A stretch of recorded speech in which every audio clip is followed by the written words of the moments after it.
Welcome to 4 Sides TV. Singareni Collieries గుర్తింపు సంఘం ఎన్నికల్లో విజయం తమదేనని కాంగ్రెస్ అనుబంధ సంస్థ ఐఎన్టీయూసీ నేతలు ధీమా వ్యక్తం చేస్తున్నారు. గత ప్రభుత్వంపై కసితో అసెంబ్లీ ఎన్నికల్లో కాంగ్రెస్ పార్టీని గెలిపించారని, ఇప్పుడు ఈ ఎన్నికల్లో ఐఎన్టీయూసీని గెలిపిస్తారని భూపాలపల్లి బ్రాంచ్ ఉపాధ్యక్షుడు బుచ్చయ్య చెప్పారు. ఈ ఎన్నికల్లో కూడా తాము 6 గ్యారెంటీలతో కార్మికుల వద్దకు వెళ్లామని వివరించారు. మరింత సమాచారం 4 Sides టీవీ ప్రతినిధి శ్రీనివాస్ అందిస్తారు. సింగరేణి కోల్ బెల్ట్ ప్రాంతంలో రేపు జరగబోయే ఎన్నికలు సర్వం సిద్ధమైనట్టుగా మనకు తెలుస్తూ ఉన్నది. ఏదైతే భూపాలపల్లి జిల్లాలో కాంగ్రెస్ అనుబంధ సంస్థ ఐఎన్టీయూసీ గట్టి పోటీని ఇవ్వనుంది. ఏదైతే కార్మికులను 6 గ్యారంటీలతో ఈ గుర్తింపు సంఘానికి ఎన్నికల్లో పాల్గొనున్న ఐఎన్టీసీ నాయకులతో మనం మాట్లాడే ప్రయత్నం చేద్దాం. ఈ ఐఎన్టీసీ గుర్తింపు ఎన్నికల్లో ఎలా ఉంది సార్? మీరు ఈ ప్రచారంలో వెళ్ళినప్పుడు కానీ కార్మికుల్లో ఉండేటువంటి స్పందన ఎలా ఉంది? కార్మికులు ఐఎన్టీసీని కోరుకుంటా ఉన్నారు. కార్మికులు మొన్న పోయిన నెలలో కూడా కార్మికులతో పాటు కార్మికుల కుటుంబాలు కానీ పారిశ్రామిక ప్రాంతాలు ఉన్నటువంటి విలేజ్లు కానీ భూపాలపల్లిలో సత్యన్న గారికి భారీ మెజార్టీ ఇచ్చి 53,000 మెజార్టీ ఇచ్చి గెలిపించినటువంటి కుటుంబాలు కార్మికులు. ఇటువంటి కార్మికులు ఇవాళ ఐఎన్టీసీని కోరుకున్నారు. మిగతా సంఘాలు కూడా మొత్తం ఖాళీ అయిపోయినాయి, ఐఎన్టీసీలో చేరినాయి. ఏ సంఘాల మీద కూడా వాళ్ళకు నమ్మకాలు లేవు, ఒక ఐఎన్టీసీకి తప్ప. ఐఎన్టీసీ అయితేనే కార్మికులకు రక్షణ ఉంటుంది, కంపెనీకి పరిరక్షణ ఉంటుంది, సింగరేణికి భవిష్యత్తు ఉన్నది, ఉద్యోగ భద్రత ఉంటున్నది. అదేవిధంగా సింగరేణిలో కొత్త బొగ్గు బ్లాకులు తీయాలన్నా కానీ కాంగ్రెస్ ప్రభుత్వంతోనే అయింది. కాబట్టి అందరికీ అదృష్టం కలిసి వచ్చినట్టు కాంగ్రెస్ ప్రభుత్వం కూడా వచ్చింది. కాబట్టి జనంలో కూడా ఉన్నటువంటి మాట ఏంటంటే రేవంత్ రెడ్డి గారే సీఎం అయితే మా సమస్యలు పరిష్కారం అయితే అనుకున్నారు. అదేవిధంగా ప్రజల అభిప్రాయం మేరకు రేవంత్ రెడ్డి గారు సీఎం అయినరు. భూపాలపల్లిలో రేవంత్ రెడ్డి గారు వచ్చినప్పుడు కూడా పోయిన నెలలో ఒక మాట ఇచ్చిండ్రు, మీరు కాంగ్రెస్ గవర్నమెంట్ తీసుకురండి, మీకు ఉద్యోగ భద్రత ఉంటుంది, కొత్త బొగ్గు బ్లాకులను కూడా తీసి సింగరేణికి అప్పచెప్తామన్నారు.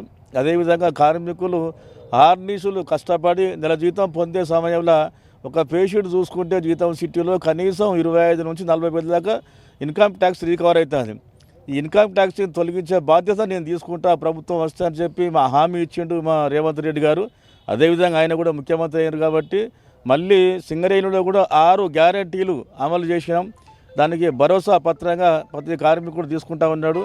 6 గ్యారెంటీల్లో మొదటిది కార్మికుడు దిగిపోయే నాటికి 250 గజాల జాగా ఇచ్చి 20 లక్షల రూపాయల లోను ఇల్లు కట్టుకోవడానికి ఇచ్చి, ఆ తర్వాత కూడా ఏమైనా ఎక్కువ కూడా కావాలన్నా కూడా ఎక్స్టెన్షన్ చేసేటువంటి అవకాశం కల్పించే విధంగా ఐఎన్టీసీ తీసుకుంటుందని కాంగ్రెస్ ప్రభుత్వం ద్వారా మనం పొందినటువంటి పత్రంలో ఉన్నది. అదేవిధంగా కొత్త బొగ్గు బ్లాకులు తీసి 14 బ్లాకులు మనకు రెడీగా ఉన్నాయి తెలంగాణలో. అటువంటి బ్లాకులను కూడా ప్రైవేట్ పరం చేయనవసరం లేకుండా తీసి మన సింగరేణికి అప్పచెప్తామని రేవంత్ రెడ్డి గారు హామీ ఇచ్చారు. ఆ తర్వాత సింగరేణిలో ఉన్నటువంటి ఆడవాళ్లకు ఉద్యోగాలు వస్తున్నాయి. కాబట్టి ఈ ఆడవాళ్ళని పైన ఎక్కడ పెట్టుకోవాలని మేనేజ్మెంట్ ఏం చేసింది, మిమ్మల్ని అండర్ గ్రౌండ్ తీస్తామని చెప్పి ఒక సర్క్యులర్ తయారు చేశారు. ఆ సర్క్యులర్ని మా నాయకుడు జనక్ ప్రసాద్ గారు సిఎన్ఎండి గారితో మాట్లాడి, డైరెక్టర్ పా గారితో మాట్లాడి ఆడవాళ్లకు అండర్ గ్రౌండ్ దించాల్సిన అవసరం లేదు, వాళ్ళకు చదువులో తగ్గట్టు షుటాబుల్ జాబ్ ఇవ్వాలని డిమాండ్ చేసి ఆ సర్క్యులర్ని ఆఫ్ చేసారు. అదేవిధంగా మనకు ఉన్నటువంటి కొంతమంది కార్మికులలో కూడా కొంత మారుపేర్లు ఉన్నాయి. ఈ మారుపేర్లను తీసేసి సొంత పేర్లు ఏర్పాటు చేసుకోవడానికి కూడా గవర్నమెంట్ మాకు హామీ ఇచ్చింది.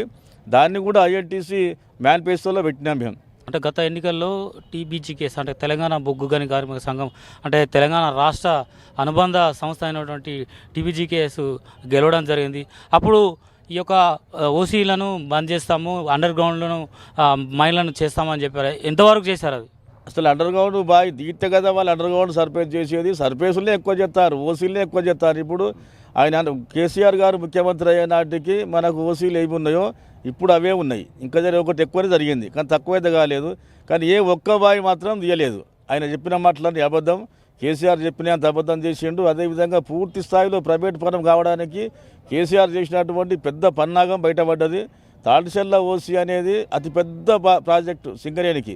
ఆ ఒక ప్రాజెక్టు దాని వాయిస్ కూడా 22,500 మంది 55 సంవత్సరాలు చేసేటువంటి లైఫ్ ఉన్న మైన్ని కూడా ఆయన తాటిచెల్ల ఓసీని ప్రైవేట్ పరం చేసిండు.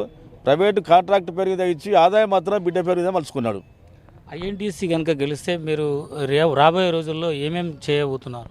ఐఎన్టీసీ గెలిచిన తర్వాత తొందరగా తీసుకునేటువంటి నిర్ణయాలు కార్మికుల అభిప్రాయాల మేరకు కార్మికుల్లో ఉన్న మనసుల్లో ఉన్న విధి ఏంటంటే మాకు పడేటువంటి ఇన్కమ్ ట్యాక్స్ని తీసేయాలి, మాకు నివాసం ఉండడానికి 250 గదుల జాగా ఇచ్చి ఇల్లు నిర్మించుకోవడానికి మాకు సపోర్ట్ చేయాలి అంటున్నారు. అదేవిధంగా కూడా తొందరగానే మేము ఐఎన్టీసీ గెలవంగానే ప్రభుత్వంతో మాట్లాడి తొందరగా 2 నెలల లోపల కూడా ఇన్కమ్ ట్యాక్స్ తీసేసే ఇది ఉన్నది. అదేవిధంగా కూడా కొంతవరకు వాళ్ళకు సప్లిమెంటరీ కూడా చేసి ఇచ్చేటువంటి ఏరియాస్ కూడా చేసి తిరిగి ఇచ్చేటువంటి అవకాశం ఉన్నది.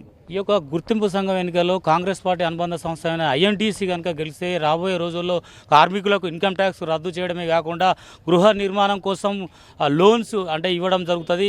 ముందు రాబోయే రోజుల్లో అండర్ గ్రౌండ్ మైన్స్ ఉపరితల గణాలను ఏర్పాటు చేసినటువంటి వాటిని రద్దు చేసి అండర్ గ్రౌండ్ మైన్లను ఏర్పాటు చేసే విధంగా మేము ప్రయత్నం చేస్తాము. కార్మికులకు అన్ని విధాల తోడ్పాటు ఉంటామని చెప్పేసి చెప్తున్నారు. ఇది ఇక్కడ ఉన్నటువంటి తాజా పరిస్థితి. Srinivas, four sides TV, Bhupalpally జిల్లా నుండి.